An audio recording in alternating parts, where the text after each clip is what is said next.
সুপ্রভাত বন্ধুরা, simple lifestyle Shefali ব্লগে তোমাদের অনেক অনেক স্বাগত। আশা করি তোমরা সকলে ভালো আছো, আমিও বেশ ভালো আছি। আজকে আবারও একটি সুন্দর সকাল, সমস্ত মিষ্টি মিষ্টি বন্ধুদের দিয়ে শুরু করছে আজকের ভিডিওটা। তো দেখো বন্ধুরা, আজকে একটা নতুন জিনিস এনেছে, মানে খেসারি গেলার শাক আর কি। দেখো কিরকম শাক, আমি আগে একদিন খেয়েছি আর আজকে নিয়ে আসলে বের হয়েছে অনেকগুলো নাকি। তো এখানে খেসারি গেলার শাক এনেছে আর নিয়ে এসেছে এগুলো কি সিলবেন না, টাটকা সিলবেন, তিনটা টাটকাই আছে, ধনেপাতা আর বাঁধাকপি। তো তোমাদের সঙ্গে এটাই শেয়ার করলাম যে এই শাকগুলো আমার মানে নতুন আর কি আমার কাছে। এগুলো শাক আমি আগে একদিন খেয়েছি আর আজকে, তার জন্য তোমাদের সঙ্গে শেয়ার করলাম আজকে আমি শাকগুলো। এগুলো কি দিয়ে খায়? আলু দিয়ে খায় মনে হয়। আলু দিয়ে? হ্যাঁ, আলু দিয়ে আলু দিয়ে খায়। তোমাদের সঙ্গে শেয়ার করলাম আজকে। রেসিপিটা অবশ্যই শেয়ার করবো কীভাবে রান্না করি।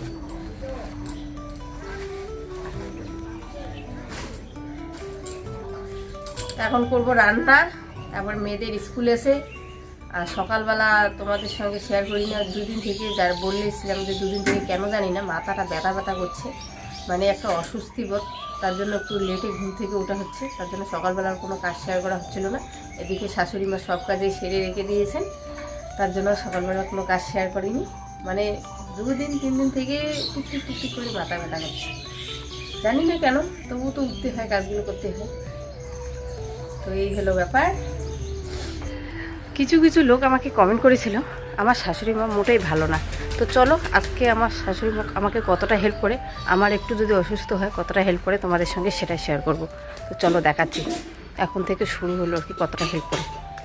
এই যে দেখো মাছগুলো নিয়ে আসলো, এদিকে মা বেছে দিচ্ছে আর কি, তারপরে কত কিছু করে তোমাদের সঙ্গে সবটা শেয়ার করে দেবো।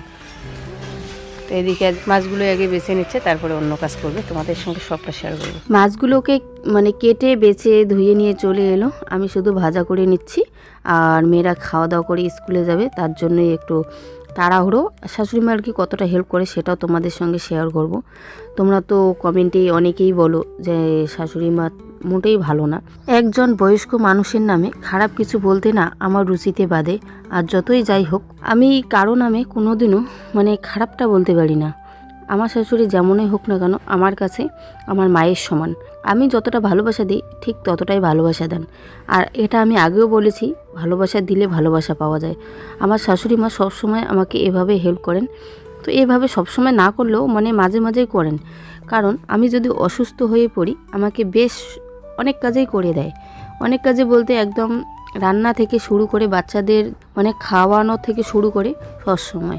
এখন আমি বাবার বাড়ি থেকে শ্বশুর বাড়িতে এসেছি, আমার মায়ের থেকে আমার শাশুড়ি মার গুরুত্ব আমার কাছে অনেক বেশি। তোমরা তো অনেকেই দেখতেই পাও আমার ছোটো মেয়ের সঙ্গে সবসময় মা একসঙ্গেই খেতে বসেন। তো তোমাদের আর কি বলবো, বলার মতো কিছু নেই, কারণ তোমাদের মাঝে মাঝে দেখাই আমি শাশুড়ি মা আমার মেয়েদের সঙ্গে একসঙ্গেই খান, জল এনে দেন, মাঝে মাঝে টুকিটাকি হেঁটা ওটা কাজ করতেই থাকে। যেদিন অসুস্থ থাকে রান্না পর্যন্ত করেন, কিন্তু মা ততটা রান্না করেন না, বেশি অসুস্থ হলে রান্না করেন। মার বয়স হয়ে গেছে তো মানে রান্না করতে গেলে একদম ওঠা বসা মানে কোমর ভাঁজ করে সব কিছু করতে হয়, তো তার জন্য ততটা রান্না করেন না। আর আমিও কোনো দিন রান্না করতে বলি না, যদি বেশি সমস্যা হয় তাহলে তো রান্না করবেনই না। আমি আগেও একদিন ভিডিওতে বলেছি যে আমার শাশুড়ি মায়ের অবদান আমার কাছে অনেক। তো আজকে আবারও বলছি যে সত্যি আমার শাশুড়ি মায়ের অবদান আছে, কারণ এই যে শাশুড়ি মাকে ছাড়া আমার দুটো বাচ্চাকে মানুষ করা আমার পক্ষে সম্ভব হতো না। আমার শাশুড়ি মায়ের নামে কেউ কিছু বললে সত্যি আমার খুব খারাপ লাগে। তো বন্ধুরা, এই যে মা শাকগুলো একদম কেটে বেছে ধুয়ে এনে দিল আমাকে রান্না করার জন্য। তো মায়ে কাটলো আর মায়ে ধুয়ে এনে দিয়েছিল, আমি কাটাটা শেয়ার করতে পারিনি, তখন আমি মানে বাচ্চারা খেয়ে দিয়ে স্কুলে যাবে মাছ ভাজা করছিলাম, তার জন্যে আর তোমাদের সঙ্গে শেয়ার করা হয়নি। তো আমি এখানে পেঁয়াজ আর রসুন থেতো করে নিয়েছি। আর আমি কিন্তু আলু সিদ্ধ করেছি, আলু দিয়ে করব, অনেকভাবে করা যায় কিন্তু আজকে আমি আলু দিয়েই করব।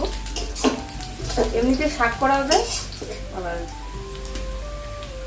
আলু দিয়েও করা যায়, যেমন ইচ্ছে। তো আমি আজকে আলু দিয়ে করবো। আলুটা সিদ্ধ দিয়েছিলাম ভাতের মধ্যে, একটু হালকা করে ভেঙে দিয়ে দেবো। আর একটু শরীর অসুস্থ থাকলে মা কতটা হেল্প করে তোমাদের সঙ্গে সেটা শেয়ার করার চেষ্টা করছি আর কি সারাদিনে। তো দেখাবো বাইরে আবারও কী কী করছে। মানে একটু শরীর খারাপ থাকলে, মানে ভালোবাসা, এটাকে বলে ভালোবাসা। আমি যতটা মাকে ভালোবাসি, মাও ততটা ভালোবাসে, এটাই শেয়ার। কিন্তু মার রান্নাটা ততটা করতে চায় না, এই হলো ব্যাপার। এই শাকটা আলু সিদ্ধ দিয়েও করা যায়, আবার আলু যদি কুচি কুচি করে করা যায় তাও ভালো লাগে। আর যদি এখানে আতপ চাল একটু বেটে দেওয়া যেত আরও বেশ ভালো লাগতো খেতে। আমার কাঁচা লঙ্কাটা ছিল না, তাই শুকনো লঙ্কাই দিয়ে দিচ্ছি। কিছু করার নেই, কারণ কাঁচা লঙ্কা আমার একটাও নেই ঘরে আছে। আর একটু জিরে মশলাও দিয়ে দেবো, কারণ আলু আছে, আলুর সাথে জিরে মশলা দিলে ভালো লাগবে খেতে।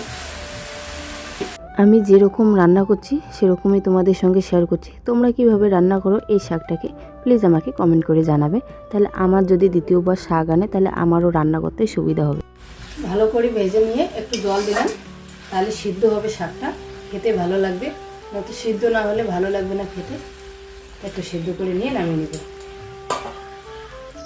মাঝে শাশুড়ি মা এখানে ধান তুলছেন। আমি কিন্তু ধানগুলো মেলে দিয়েছিলাম, আর মা ধানগুলো তুলছেন। শুকিয়ে গেছে, একাই একাই তুলবে। আর বস্তার মধ্যে এই যে এখানে বস্তা আছে, ঢেকে রাখা আছে যদিও।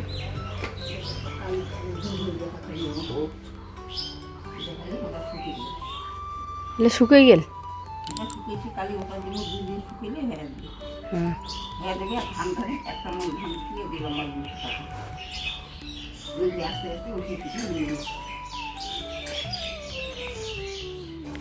এই যে মাছ ঝোল করেছি এখানে ফুলকপি আর আলু দিয়ে। ফুলকপি বেশি একটা দেইনি, তো 2-1 পিস আর কি দিয়েছি, কয়েক পিস আর কি। আর এই যে শাকটা দেখো এরকম হয়েছে, আলু দিয়ে করেছি। এগুলো কিন্তু আলু দিয়ে করলে এগুলো শাক বেশ ভালো লাগে খেতে, তার জন্য আলু দিয়ে করেছি। এখন খাওয়া দাওয়া করব। তো মাছ ঝোল করেছি আর শাকই করেছি, আর কিছু করিনি। মাছ ভাজা তো আছেই এখানে। তো এগুলো আজকে খাওয়া দাওয়া। আমাদের খাওয়া দাওয়ার পর বিকেলবেলাটা আমার সেরকম কোনো কাজ থাকে না, তাই বিকেলবেলাটা আবারও ইন্টারলক করতে বসে পড়েছি। এখন আছে 15 পিস ইন্টারলক করার বাকি। ও সবগুলো কাজ করে রেখেছিল, শুধু সাইডটা করে ইন্টারলক করে দিচ্ছি আমি। এই যে গোগো টিউনিকটা, এখানে 218 পিস এসেছিলো, 218 পিস কাজ করতে হবে। ও শুধু সেলাই করে দিচ্ছে আর আমি ইন্টারলকটা সবগুলোরই করে দিচ্ছি। তো আজকের ভিডিওটাকে বাড়ালাম না, ভিডিওটা এই পর্যন্ত। দেখা হচ্ছে কালকের একটি সুন্দর ভিডিওতে। ততক্ষণে ভালো থাকবেন, সুস্থ।